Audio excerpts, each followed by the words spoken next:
Space. High বন্ধুরা, আবার নতুন একটি ভিডিও নিয়ে হাজির হলাম। সেটা হচ্ছে কিভাবে আমরা আমাদের ফেসবুক থেকে পলিসি ইস্যু রিমুভ করতে পারি।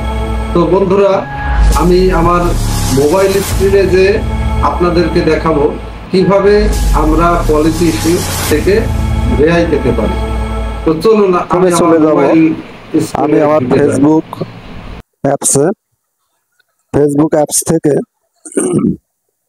দুঃখিত, ফেসবুক অ্যাপসে যাওয়ার পর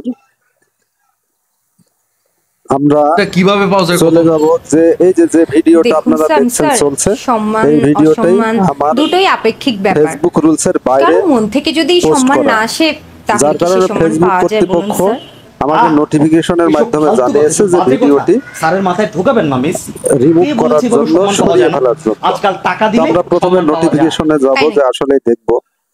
তো আপনারা দেখতে পাচ্ছেন যে ফেসবুক অলরেডি আমাকে সতর্ক করেছে। এই যে এখানে এই ভিডিওটি আমরা এই যে এখানে যে ভিডিওটি আপনারা দেখতে পাচ্ছেন, এই ভিডিওটি রুলসের বাইরে আমি পোস্ট করেছি।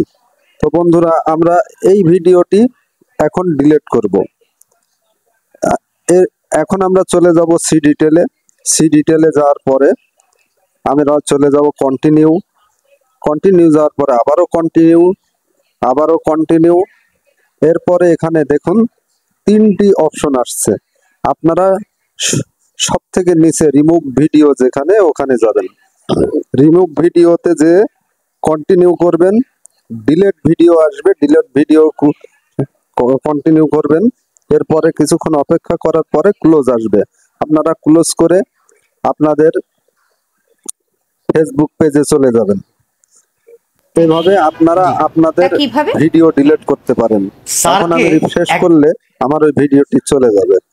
তো এভাবে আপনারা আপনাদের যে ফেসবুক আইডিতে যে ইস্যু আছে সেগুলো রিমুভ করতে পারেন। আপনারা চাইলে ভিডিওটি দেখে দেখে করতে পারেন। এবং অনেক ভিডিও আছে যেগুলো অনেক আগে পোস্ট করেছেন, সেগুলো ডিলিট করা বা সেগুলো রিমুভ করার প্রসেস ভিন্ন। সে প্রসেস নিয়ে আমি আগামীতে ভিডিও দিব।